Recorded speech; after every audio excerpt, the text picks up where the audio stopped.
an introduction to using the studio, and my name's Joe Tyndall. I've been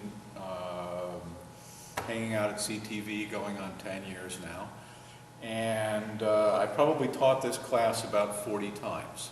And so what's happening is we're going to cover a lot of material. Let's start with this. Now, make a program, you need one of these things.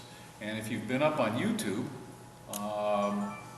you've seen a lot of people who just set up one camera, sit in front of it and do a rant, and they've made a program.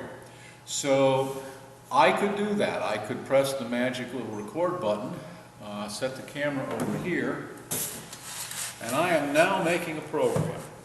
Now there's some problems because the camera is probably not properly framed, but you know, still it's a program, and if you go up there on YouTube, you'll find lots of programs that look exactly like this. So this class is not about how to make a program. All you need to make a program is a camera, you need to turn it on, and you need to do something in front of it. This class is about how to make a better program. In other words, higher quality. Now, the sort of top of the quality stack is film. And you know, people go through all kinds of contortions to get to the sort of beautiful images that you see when you go to the movies. We probably won't be getting to that level because we're producing television, which is a video signal. It's not as high quality as the images that you would find at the motion picture. And we'll talk a little bit about what it is that you need to do to get the, quote, filmic look. But for the most part, the kinds of things that people do in the studio usually are interview programs, where you have a couple of people who will talk about something. And if you have multiple cameras, that will be more interesting. And we have the tools necessary to switch between the cameras for folks. But, so again, as I'm saying, the issue is how to make a better program. Now, over the years, I've had people complain and say, well, you teach us too much stuff and we don't need to know this stuff. Well, yes and no. Because the thing is that for those people who say, well, I don't need to know this, I don't need to know this, I don't need to know this, eventually, if they do actually produce a program, I will see them and they say, well, how do we do this? And I said, well, I went to tell you that while I was doing the class and you said you didn't need to know it. So the bottom line is the stuff that I'm going to go over, if you at least are aware that it is a concern, then when you bump into needing it in the future, you'll at least know that there's a question to ask. Now, going to an extreme level, it's like, you know, people say, well, do we really need to do this? There's a lot of people who go into the studio, they leave the cameras on all the automatic settings, and they don't deal with reducing the amount of noise or echo in the studio. And so you look at their programs, the cameras don't match. In other words, when you switch from camera to camera, the colors don't look the same. There's a lot of echo on the sound. The sound levels are usually not very good. They're, you know, one microphone's louder than the other. They haven't levels haven't been set. If people leave the automatic stuff on the cameras, everything will be underexposed by about 2 f-stops. And you begin to look at this kind of stuff and you say, you know, this is not good quality stuff. So, no, you don't have to, you can make a program like that and it'll be just fine and we will play it on the station. But if you want to make a better program that more people will tune into and, you know, consider what it is that you're saying, you might want to listen to some of the stuff that I'm saying, you know. And to go to extreme level, when people say, well, do I really need to do that? The answer is no, you don't. The only things we're really concerned about here is that you do not damage the equipment in the studio and that you produce programs to go on the channel. That's what this is all about, is making content for people to watch. And while you're making content, you can teach somebody something about gardening or art or whatever it is your topic happens to be. So the first thing we're going to do is take a kind of quick trip around the studio and familiarize you with what goes on here. If you do productions on your own and you finish them up at home and you want to deliver them, we have a computer downstairs. We still have an VHS tape from the dim past when people used to edit on videotape, but we can read them in and convert them in. You can bring stuff to us on a DVD. We have a utility called, in here it's called tape, or no, I take it back, click the wrong one, let's click the right one, DVD convert, and we'll close this one out. And the DVD convert thing, what you do is you put your DVD in, there's a little thing that says browse, give it a couple seconds for it to register the DVD. You hit browse, it'll come up and tell you how many individual titles you have on your DVD. You click them and give it a file name and hit start, and it will convert the stuff. In other words, if you have an authored DVD, it will unauthor your DVD and extract the images, sound and images off of the DVD. You can also deliver your content directly. We are a standard definition signal. It's 720 by 480 pixels, and it does play on 16 by 9. So most televisions in the world right now are widescreen. So you should be thinking about shooting widescreen. If you don't, you're going to need to put black bars on the side. Give the same 720 signal, but you're going to have to throw away some information by putting black bars on the side. Otherwise, your people are all going to be fat on the screen. So you can drop stuff off here. If you check out equipment, we have forms to fill out to, check out equipment. You can reserve in the studio, and the book is filled with pages. They're by the day of the month. So we would have, in the 5th, we would have January 5th and February 5th and March 5th, in the same section. But you can check and see who has the studio reserved, so that you can do your program. You can reserve the studio to do that. We do have some checkout equipment. So we have 9 camera kits, and so the studio is open Tuesday, Wednesdays, and Thursdays from 4 to 8, and you can come in and check stuff out. We have these little point-and-shoot cameras that work pretty well. They do take a high-definition picture. It's an 8-bit video signal, but it is 1920 by 1080, and these are native for that. It's a mosaicked sensor. The batteries last about 2.5 hours, and at normal quality, you can record about 8 hours on, there's these little 32 gigabyte cards you can plug in right here, and you can record that.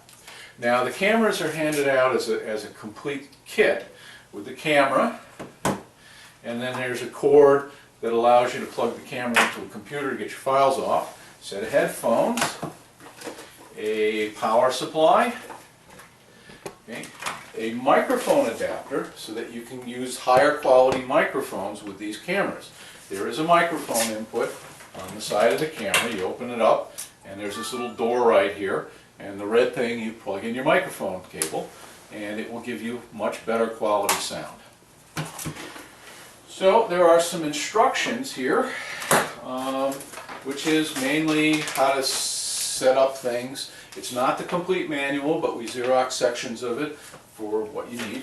And there's also this adapter that plugs in that allows you to get the audio out so you can listen to your sound as you're setting up and make sure that your sound is okay.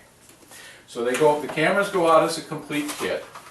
Once you can sign them out. They're free to sign out. We do want them back.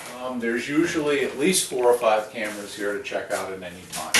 So like I said, we have 9 of them. Okay, so microphones. In the checkout room, we have, you know, cables. You need that.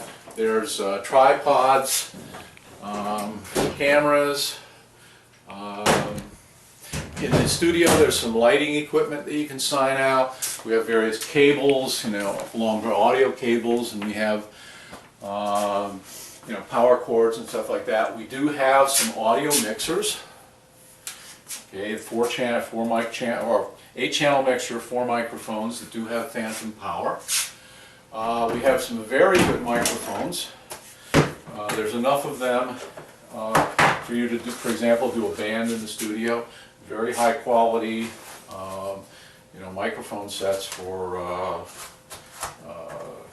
picking stuff up. You know, little handheld mics. Let's get this. There we go. We have lavaliers, where you wear it on your collar, and so there's a couple of them upstairs still to be fixed. Usually we have 5 working right now. This little handheld dynamic mic. The thing I want to talk about here is if you go and you do stuff out in the field that you want to mix into your program, this being a studio class. This kind of microphone, it's called a shotgun, and this stuff along the side is an acoustic filter that tends to reject sound from the sides. So in other words, whatever is straight ahead, so you want to aim this thing, if you got a person there, you want to aim it right at their mouth. Okay. Best place is above coming down, but you want to watch for your mic shadow. Then here up, because your screen is wider, and then you might have to come in from the sides. This, without a windscreen, is good up to about 3 or 4 miles an hour. Otherwise you're going to get that wind noise stuff. You put this on, it's good up to maybe 8-9 miles an hour. And if it's real breezy out there, we got the fuzzy. And this will be good up to 15 to 20 miles an hour. It will eliminate wind noise for you.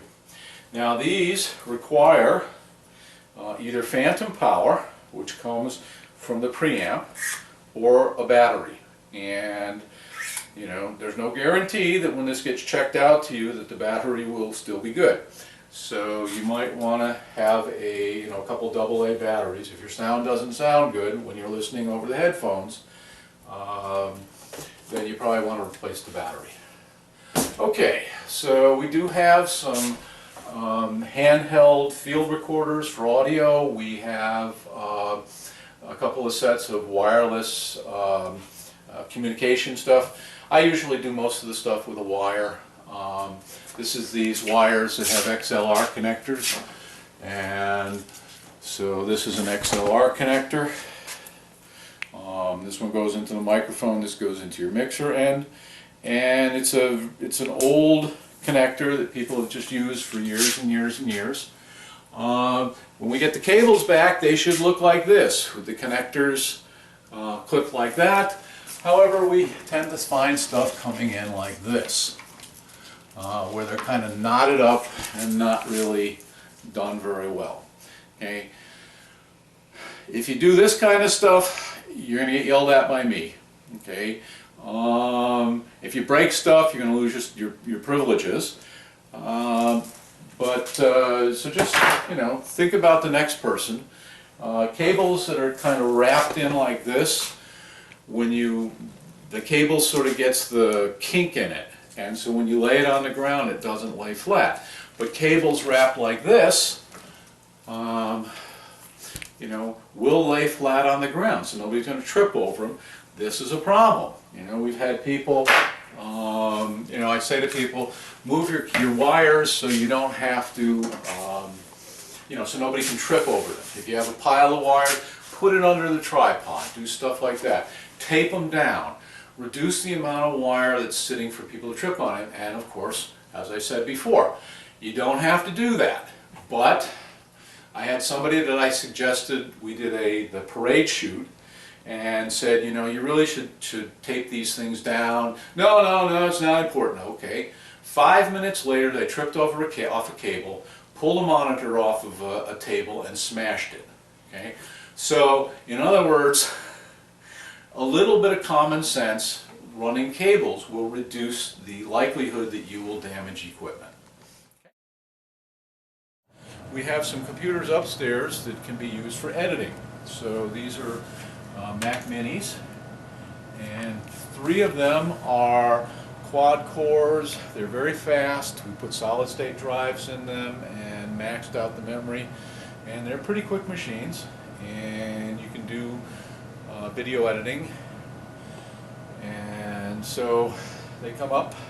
They have very large screens, big, more. A regular screen would be about this size right here, but these are 2560 by 1440, which is real nice for video editing. And so there's editors, there's converters. For example, when you get done shooting a program, you will need to use the video converter. What I've done with these computers is, normally on Macs you'll find all the commands on this little image of a desktop.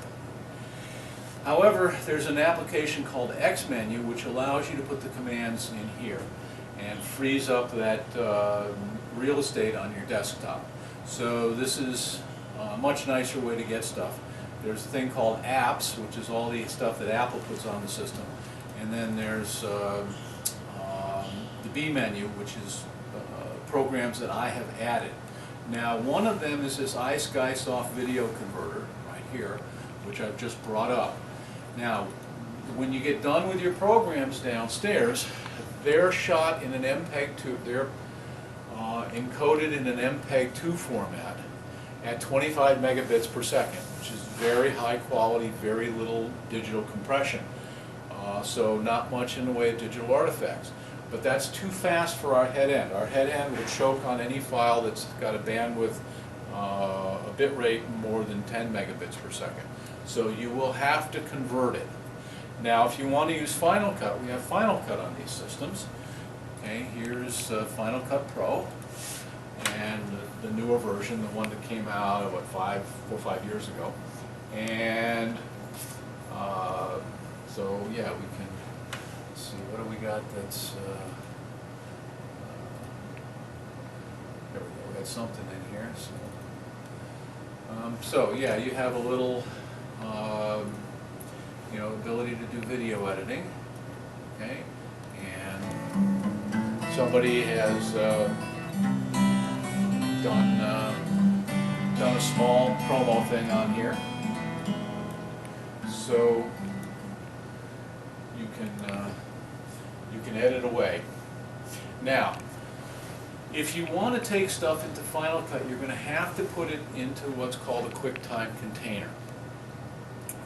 There's 2 things that you should understand. One of them is the concept of a codec. A codec is a piece of software that understands how to read and write the data in your audio and video file. And there's lots of different codecs. In the late 80s, early 90s, when digital editing was first starting, everybody had their own codec, and there's hundreds of different ones out there. Then it was sort of standardized in the mid-90s with a thing called Mini DV. And that gave way to MPEG-2, which then gave way to MPEG-4. And MPEG-4 is basically what powers the video on the internet. And the camera that this little tutorial class is being shot on records an MPEG-4. Now, that's a codec. There's the native codecs for Final Cut are what are called ProRes. And so you can convert back and forth to different codecs here using this Iceguy Soft stuff. So in other words, you can bring a program from downstairs up to here, load it into Iceguy Soft, select where you want to set it, the electronics, which is our head end, and it will take your file and convert it directly. There's one thing that you have to consider. Now, the default on this thing is it sort of says, oh, I've got this file, let me change its aspect ratio. Okay, so what I've done here is found a file. Okay, so we can double click on that icon, open up a Finder window, go to CTV, and under the Bruce thing, there's some files. So we'll just bring one in. Now, once you've got it in, you have to highlight it. We could put a bunch of files in here, and we need to highlight it, and then under Edit, Cropping, and it will start to play it, and we can proceed to pause it. Let's see, there it is. Now, what's going to happen is the converter is going to rescale this thing, and instead of doing this keep original, you want to just go to full screen. It would be nice if it did that correctly, but it doesn't, and so you have to make this, you have to do that pretty much every time you're going to convert a file. And so you would bring it up and convert up here. Once you've done that, you can hit done, and then you can select your converter. In other words, if we wanted to go in and edit it, this one says to Final Cut Pro X, and this one is to Lightronics. Let's just say we want to send it to the Lightronics. We've done a show, everything's fine, we don't have to edit anything.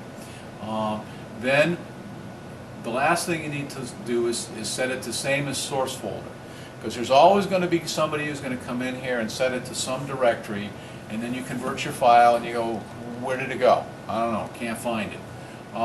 So if you do same as source folder, then it's going to show up in the same folder as your file started on. So then you can hit the convert button and it will convert it. The thing is quite fast. It'll do an hour of program from downstairs in under 10 minutes, and then you're ready to go. So there's a naming convention on files. When you produce a show, everybody who is a CTV member gets a producer number. And so the file name for your show would be your 3-digit producer number, a dash. Then there's a series number, 1 digit. For example, I have 8 series that I've done at this point. So the current shows that I'm doing is 259-8- and one we shot on Wednesday night was 039, and then dash, and then you put the time in it in hours, minutes, seconds. Okay, so 0:58 minutes 13 seconds or something like that, and then you have 11 characters to describe it, and then you have to have an .mpg at the end of the file. So you're responsible, when you actually produce a show. Your first show will usually handhold you through the process of getting your file named and all that, but you will need to convert it, and in order to get the stuff that we shot downstairs into Final Cut, you're going to have to convert it, and that's what this little drop-in box for Final Cut Pro X is. We can go in there and click on this little blue thing, and it'll tell you what the settings for the conversion are. You can adjust them if you want. The 2 presets that are here are probably just fine, and you don't need to deal with anything beyond that. But you will have to convert your files. Now, once you have, we started talking about codecs. A codec is a piece of software that understands how to read and write the file format. The second thing you need to understand is there's a thing called a container. A container is a file format that can contain anything. I mean, it could be photographs, it could be text documents, it could be whatever you want to put in it. But, for example, for video, the older Windows standard is a .avi. Okay? Now it's a .wmv. In QuickTime, it's a .mov. File. In an MPEG-2 container would be a .mpg. An MPEG-4 container is generally M4A, .m4a. But a container can contain video in different codecs, Codec is the piece of file or piece of software that understands the file format, both the audio, how the audio is encoded in the file, how the video is encoded in the file. Okay, so we do have facilities to edit stuff. We'll probably be adding fairly quickly some Premiere. We have Final Cut on all of these systems. We prefer the Macs because they behave themselves a little better. When you connect the Windows machine to the internet, it starts misbehaving. Macs don't do that, which is nice. And Final Cut's very fast. It can do everything you want to do. It's a very high quality editor. Its competition is Premiere from Adobe Systems. Okay, so when you finish a program downstairs, you're going to wind up having to bring it up here to convert it, and then the ultimate goal is to put it on the cable. So